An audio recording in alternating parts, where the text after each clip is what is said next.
ಪ್ರಕೃತಿಯ ಮುಂದೆ ಯಾರು ಕೂಡ ದೊಡ್ಡವರಲ್ಲ. ಪ್ರಕೃತಿಗೆ ಶರಣಾಗದೇ ಇದ್ದಲ್ಲಿ ಮನುಷ್ಯನ ಬದುಕಿಗೆ ಖಂಡಿತವಾಗಿಯೂ ಉಳಿಗಾಲ ಇಲ್ಲ. ನಾನು ಯಾಕೆ ಈ ಮಾತನ್ನ ಹೇಳ್ದೆ ಅನ್ನುವಂತಹದನ್ನ ವಿಡಿಯೋದಲ್ಲಿ ನಿಮ್ಗೆ ವಿವರಿಸ್ತಾ ಹೋಗ್ತೀನಿ. ಅದಕ್ಕೂ ಮುಂಚೆ ನೀವಿನ್ನು ನನ್ನ ಚಾನಲ್‌ಗೆ ಸಬ್ಸ್ಕ್ರೈಬ್ ಮಾಡ್ಕೊಂಡಿಲ್ಲ ಅಂತಂದ್ರೆ ದಯವಿಟ್ಟು ಸಬ್ಸ್ಕ್ರೈಬ್ ಮಾಡ್ಕೊಳ್ಳಿ. ಹರಿ ಓಂ, ನಾನು ಶ್ವೇತಾ. ಪ್ರಕೃತಿಯನ್ನ ದೇವರು ಅಂತ ಪೂಜಿಸುವಂತಹ ಸನಾತನ ಸಂಪ್ರದಾಯದ ಭಾರತೀಯತೆ ನಮ್ಮದು. ಪ್ರತಿಯೊಬ್ಬ ಭಾರತೀಯನಿಗೂ ನಮ್ಮ ಸುತ್ತಲಿರ್ತಕ್ಕಂತಹ ಪ್ರಕೃತಿ ದೈವಕ್ಕೆ ಸಮಾನ. ಬೆಟ್ಟ ಗುಡ್ಡಗಳಿರಬಹುದು, ನದಿಗಳಿರಬಹುದು, ನಾವು ಬೆಳೆದಂತಹ ಬೆಳೆಗಳಿರಬಹುದು, ಎಲ್ಲವನ್ನು ಕೂಡ ನಾವು ದೇವರು ಅಂತಲೇ ಕರೆಯುವಂತಹದ್ದು. ಯಾಕೆ ಅಂದ್ರೆ ಬೆಟ್ಟ ಗುಡ್ಡವನ್ನ, ಮಣ್ಣನ್ನ, ನೀರನ್ನ, ಗಾಳಿಯನ್ನ ಸೃಷ್ಟಿ ಮಾಡುವಂತಹದ್ದು ಕೇವಲ ಭಗವಂತನಿಂದ ಮಾತ್ರ ಸಾಧ್ಯ. ನಮ್ಮಿಂದ ಅದು ಸಾಧ್ಯವಾಗದು. ಹಾಗಾಗಿ ಆ ಎಲ್ಲ ಬೆಟ್ಟಗಳಿಗೆ, ನದಿಗಳಿಗೆ ಪೂಜೆಯನ್ನ ಸಲ್ಲಿಸುವಂತಹದ್ದು ನಮ್ಮ ಸನಾತನ ಪರಂಪರೆಯಲ್ಲಿ ಹಾಸುಹೊಕ್ಕಾದಂತಹ ಒಂದು ಅತ್ಯದ್ಭುತವಾದಂತಹ ಆಚರಣೆ. ಹೆಚ್ಚಾಗಿ ಉತ್ತರ ಭಾರತದ ಗಂಗಾ ತೀರದಲ್ಲಿ ಕಂಡುಬರ್ತಕ್ಕಂತಹ ಗಂಗಾರತಿ ಹಾಗೂ ನದಿ ಪೂಜೆಗಳು ಇತ್ತೀಚೆಗೆ ನಮ್ಮ ಭಾಗದಲ್ಲೂ ಬಂದಿರತಕ್ಕಂತಹದ್ದು ನಮ್ಮ ಪುಣ್ಯವೇ ಸರಿ. ನಮ್ಮ ಭಾಗದಲ್ಲಿ ಯಾಕೆ ಈ ಆಚರಣೆಯನ್ನ ಪ್ರಾರಂಭ ಮಾಡಿದ್ರು ಅನ್ನುವಂತಹದ್ದನ್ನ ನಾನು ಈ ವಿಡಿಯೋದಲ್ಲಿ ತಮಗೆ ತಿಳಿಸ್ತಾ ಹೋಗ್ತೇನೆ. ನದಿಗಳಿಗೆ ಪೂಜೆ ಮಾಡುವಂತಹ ಮೂಲ ಉದ್ದೇಶವೇ ನಮ್ಮಲ್ಲಿರ್ತಕ್ಕಂತಹ ಅಹಮ್ಮನ್ನ ಕಳೆದುಕೊಳ್ಳುವಂತಹದ್ದು. ಪ್ರಕೃತಿಯೇ ದೊಡ್ಡದು, ಪ್ರಕೃತಿಗಿಂತ ನಾವು ಬಹಳ ಚಿಕ್ಕವರು ಎನ್ನುವಂತಹ ನಿಜವಾದಂತಹ ವಾಸ್ತವವನ್ನ ಅರ್ಥ ಮಾಡಿಕೊಳ್ಳುವಂತಹ ಸಂದರ್ಭ ಅದು. ಅದೆಷ್ಟೋ ಲಕ್ಷ ವರ್ಷಗಳಿಂದ ಈ ಬೆಟ್ಟ, ಗುಡ್ಡ, ನದಿ ಇವೆಲ್ಲವೂ ಹೀಗೆ ಇರುವಂತಹದ್ದು.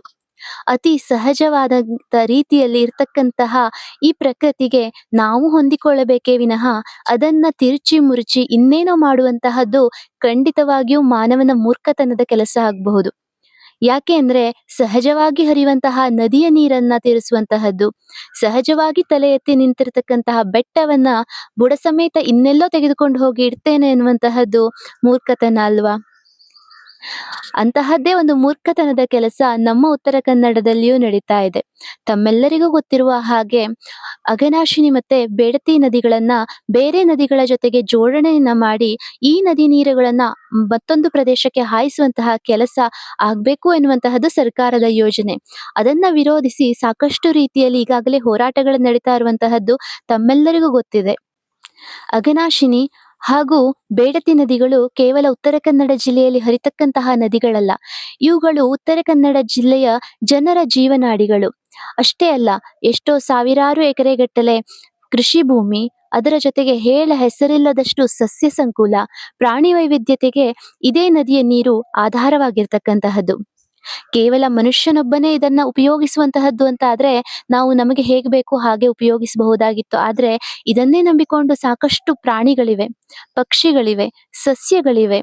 ಈ ಬೇರೆ ಎಲ್ಲೂ ಸಿಗದಂತಹ ಅಪರೂಪದ ಕಾಡು ಮೂಲಗಳು ನಮ್ಮ ಪ್ರದೇಶದಲ್ಲಿ ಇದೇ ನದಿಯ ನೀರಿನಲ್ಲಿ, ಇದೇ ನದಿಯ ತೀರಗಳಲ್ಲಿ ಇವೆ.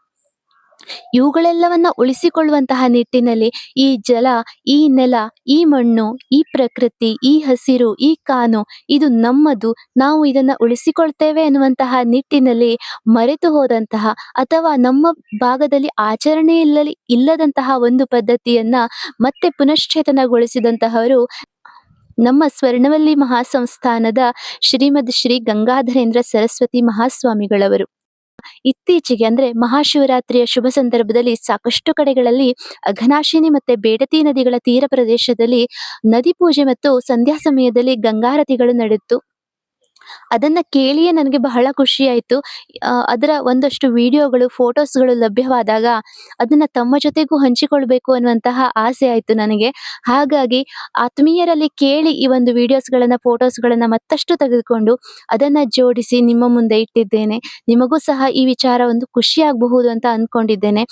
ನದಿ ಪೂಜೆ ಮತ್ತೆ ಈ ಗಂಗಾರತಿ ಎನ್ನುವಂತಹದ್ದು ಕೇವಲ ಧಾರ್ಮಿಕ ಆಚರಣೆ ಆಗದೆ ನಮ್ಮೊಳಗೆ ಒಂದು ಜಾಗೃತಿಯನ್ನ ಹುಟ್ಟುಹಾಕಿ ಸಾಮಾಜಿಕವಾಗಿ ಒಗ್ಗಟ್ಟನ್ನ ಮೂಡಿಸುವಲ್ಲಿ ಯಶಸ್ವಿ ಆಗಬೇಕು. ಅದೇ ರೀತಿಯಾಗಿ ಈ ನೆಲ ಜಲಕ್ಕಾಗಿ ಹೋರಾಡುವಂತಹ ಮನಸ್ಸುಗಳು ಹೆಚ್ಚಾಗಬೇಕು. ಕೇವಲ ಆಚರಣೆಯಲ್ಲಿ ಮಾತ್ರ ಉಳಿಯದೆ, ಕೇವಲ ತೋರಿಕೆಗಾಗಿ ಮಾತ್ರ ಆಗದೆ, ಇದು ನಮ್ಮೆಲ್ಲರ ಕರ್ತವ್ಯ ಎನ್ನುವಂತಹ ರೀತಿಯಲ್ಲಿ ಯುದ್ಧೋಪಾದಿಯಲ್ಲಿ ನಾವೆಲ್ಲರೂ ಇದಕ್ಕಾಗಿ ಹೋರಾಡೋಣ ಅಂತ ಹೇಳ್ತಾ ಈ ಒಂದು ವಿಡಿಯೋವನ್ನ ಮುಗಿಸ್ತಾ ಇದ್ದೇನೆ. ಮುಂದಿನ ವಿಡಿಯೋದಲ್ಲಿ ನಾನು ನಿಮ್ಮನ್ನ ಮತ್ತೆ ಭೇಟಿಯಾಗ್ತೇನೆ. ವಿಡಿಯೋಗಳು ಇಷ್ಟವಾಗ್ತಾ ಇದ್ರೆ ದಯವಿಟ್ಟು ಒಂದು ಕಾಮೆಂಟ್ ಅನ್ನ ಮಾಡಿ, ಹಾಗೆಯೇ ನಿಮ್ಮ ಪ್ರೀತಿ ಪಾತ್ರರಿಗೂ ಈ ಒಂದು ವಿಡಿಯೋವನ್ನ ಹಂಚಿಕೊಳ್ಳಿ. ಧನ್ಯವಾದಗಳು.